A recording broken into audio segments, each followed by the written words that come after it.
Gurukul toppers choice में बच्चों आपका स्वागत है। आज हम लोग केमिस्ट्री में पिछले बार हम लोग पढ़े थे रासायनिक अभिक्रिया। अब पढ़ेंगे रासायनिक समीकरण। और रासायनिक समीकरण में संतुलित और असंतुलित समीकरण पढ़ेंगे। और किसी भी समीकरण को हम संतुलित कैसे करते हैं, किसी भी रिएक्शन को बैलेंस कैसे करते हैं, इसे हम देखेंगे। तो सबसे पहले हम यह जानेंगे कि रासायनिक समीकरण है क्या। तो रासायनिक समीकरण में मान लीजिए H2 प्लस O2 ये बनता है H2O। जो हमारे बाएं ओर है उसको कहता है अभिकारक, और जो दाहिने ओर है उसको कहा जाता है प्रतिफल।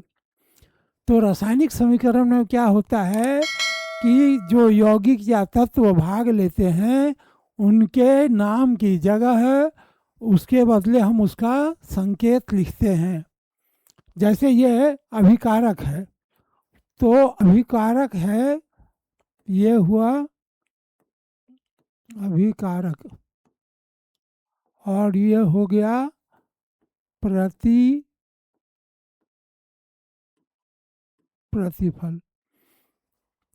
तो यहाँ हाइड्रोजन नहीं लिख करके उसका संकेत H2 लिखा गया। यहाँ ऑक्सीजन नहीं लिख करके ऑक्सीजन का संकेत लिखा गया, और यहाँ जल लिखा गया।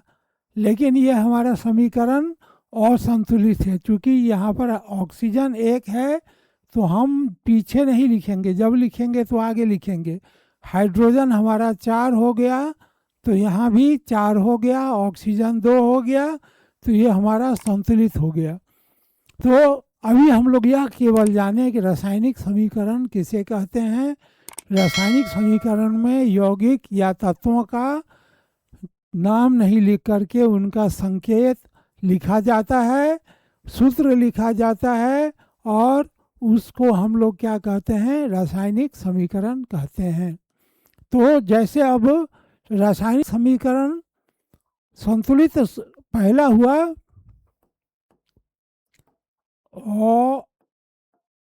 असंतुलित,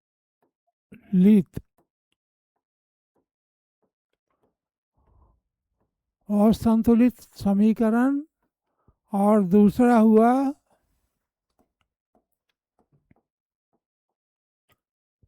संतुलित समीकरण।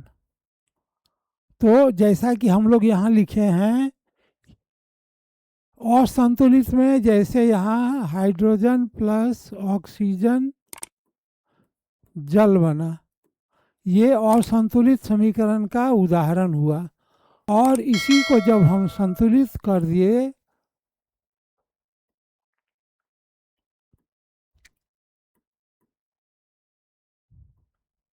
ये हमारा संतुलित हो गया।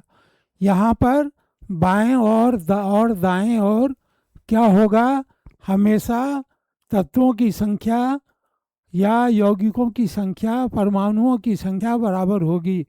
इधर भी बाएं ओर भी जितना, यहाँ हाइड्रोजन 4 है, यहाँ हाइड्रोजन 4 है, ऑक्सीजन 2 है, ऑक्सीजन यहाँ भी इसको लेके 2 हो गया। तो इस तरह से रासायनिक समीकरण किसे कहते हैं यह हम जान गए। संतुलित और असंतुलित समीकरण जान गए। असंतुलित में हाइड्रोजन 2 है, हाइड्रोजन यहाँ 2 है, लेकिन ऑक्सीजन 2 है और ऑक्सीजन इधर कितना है, 1 है। तो इस तरह के समीकरण को हम असंतुलित समीकरण कहेंगे।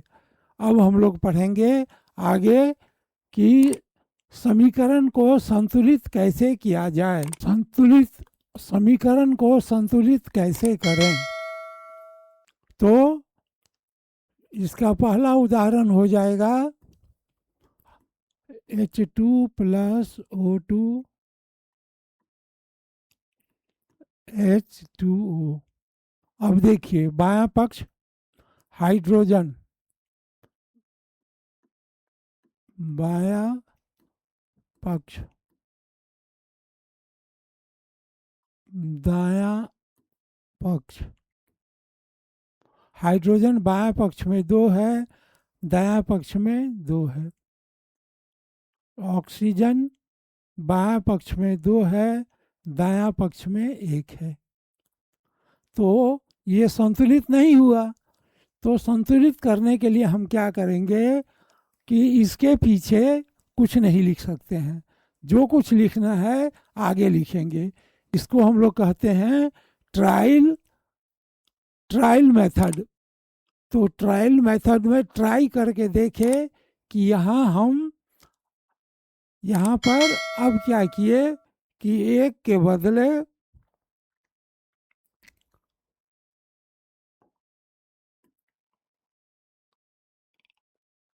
अब हाइड्रोजन हो, यहाँ पर 2 कर दिए और यहाँ भी 2 कर दिए, तो यहाँ हाइड्रोजन 4 हो गया। तो हाइड्रोजन बायां पक्ष में 4 हो गया और दायां पक्ष में भी 4 हो गया।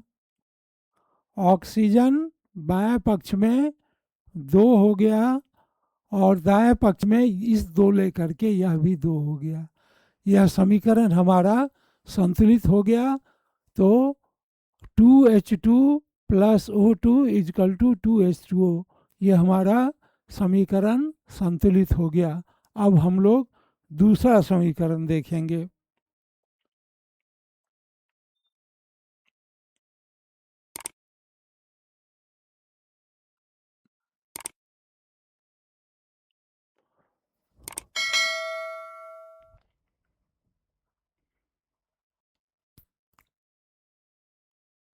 दूसरा समीकरण H2 प्लस Cl2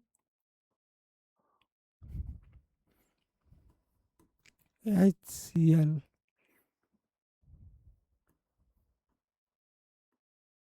सूर्य की रोशनी में, यह सूर्य हाइड्रोजन और क्लोरीन सूर्य की रोशनी में आपस में अभिक्रिया करके हाइड्रोक्लोरिक अम्ल बनाता है। अब हम यहाँ देखते हैं हाइड्रोजन जो हमारा है बायां पक्ष में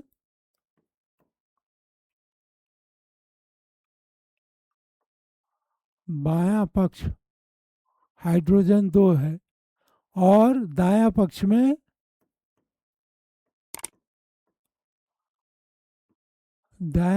हाइड्रोजन 1 है। क्लोरीन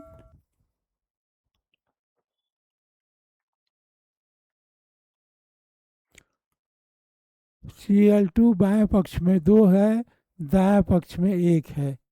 अब इसको हम बैलेंस करेंगे। हाइड्रोजन बाएं पक्ष में 2 है और क्लोरीन बाएं पक्ष में 2 है।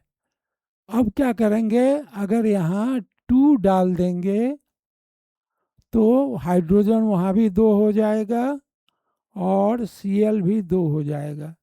तो ये समीकरण हमारा संतुलित हो गया। हाइड्रोजन और क्लोरीन आपस में प्रतिक्रिया करके HCl बनाता है। ये समीकरण हमारा हो गया।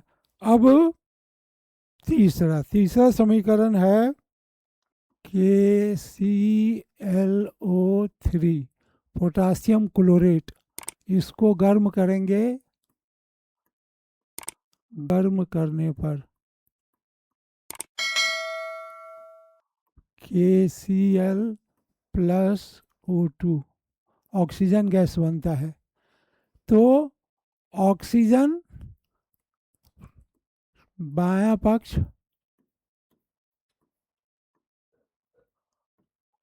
दायां पक्ष, बाएं पक्ष में पोटेशियम 1 है, उधर भी 1 है। Cl इधर भी 1 है, इधर भी 1 है। ऑक्सीजन बाएं पक्ष में 3 है, दायां पक्ष में 2 है। तो ये बैलेंस नहीं है। ऑक्सीजन इधर 3 है, उधर 2 है। तो अब हम क्या करेंगे, उसको बैलेंस करेंगे पोटेशियम बाएं पक्ष में 1, तो अब इसको 2 कर देंगे, तो 2KCl हो गया, K हो गया बाएं पक्ष में 2, Cl हो गया 2, ऑक्सीजन हो गया 6। अब दाएं पक्ष में 2KCl, तो पोटेशियम भी हो गया 2 और Cl भी हो गया 2, लेकिन मेरा ऑक्सीजन 6 नहीं हुआ, तो यहाँ पर 3O2 यहाँ पर हम यहाँ भी 6 हो गया। तो अब समीकरण हमारा संतुलित हो गया। पोटासियम क्लोरेट को जब गर्म करेंगे तो KCl प्लस 3O2, यहाँ पर के पोटासियम 1 है, अब 2 हो गया, तो यहाँ पोटासियम 2 हो गया, वहाँ दाहिने पक्ष में भी 2 हो गया।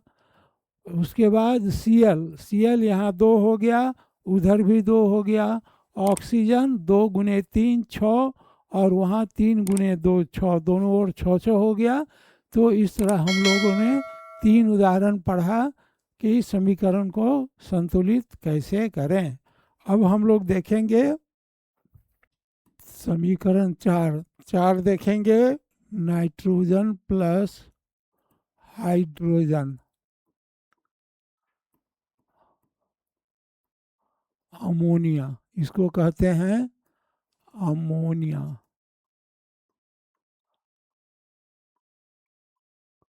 अब बाएं पक्ष में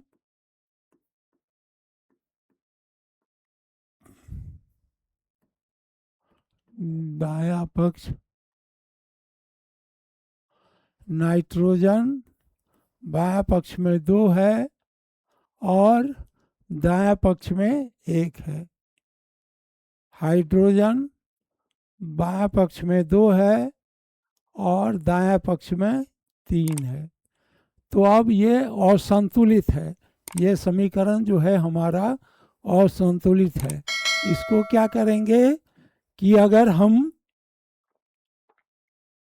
2 यहाँ डालते हैं तो हाइड्रोजन हमारा 6 हो जाएगा, तो यहाँ 3 हम डालेंगे तो हाइड्रोजन मेरा 6 हो जाएगा। तो अब